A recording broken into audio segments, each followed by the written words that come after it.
I would first like to start off by thanking all teachers, administration, and coaches for making me into the person I am today. I would also like to thank all my friends and family for having such a huge influence on my life, and for always pushing me to be the best I could be. And lastly, I want to thank all of my classmates here sitting in front of me for being such an amazing group of people, and for the memories we've made together over the past 4 years. Time has really flown by, doesn't it? It almost seems as if just yesterday that we were all sitting together for the first time in the auditorium during freshman orientation.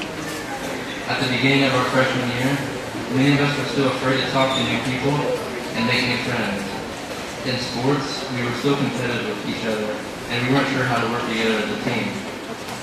However, as the year went by, we began to come together as a class, and we began to learn how to get along with one another.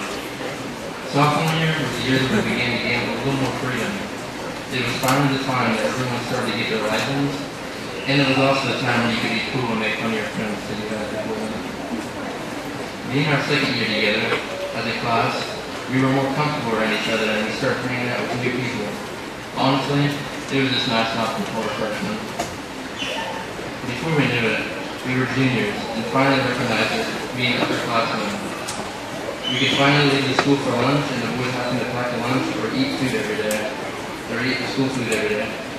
Academically, it was probably our hardest year up until that point, with all the college prep classes and then having to take the dreaded ACT.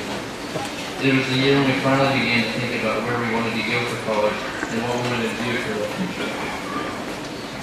Then it was time, and we were starting our senior year of high school. We were finally the ones running the school. I think the majority of us who are sitting here today consider that senior year has easily been the most stressful year of high school.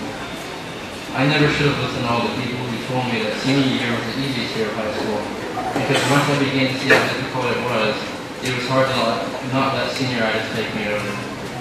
I may have stayed up countless hours procrastinating all of my homework to the very last minute, but somehow I still managed to pass my classes and be up here giving this speech to all of you today. As a class, we've been through a lot over the past 4 years. We really began to grow close to one another, and I'm proud to say that there's not one of you sitting in front of me that I do not get along with.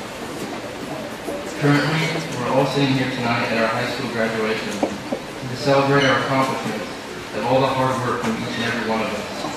That's kind of crazy to think about, isn't it? High school really has flown by. It's now time for all of us to go in our separate ways and start new lives doing greater things. As stated by Steve Jobs, nothing in life is worthwhile unless you take risks. Every failed experiment is one step closer to success. My advice to you is to never give up on your dreams, no matter how impossible they may seem. Sometimes it takes a little extra work and time to get what you want, but in the end it's all worth it. And with this, I say goodbye class of 2015. I encourage you all to take risks in life, meet new people, explore new places, do great things, but most importantly, never forget where it is that you came from.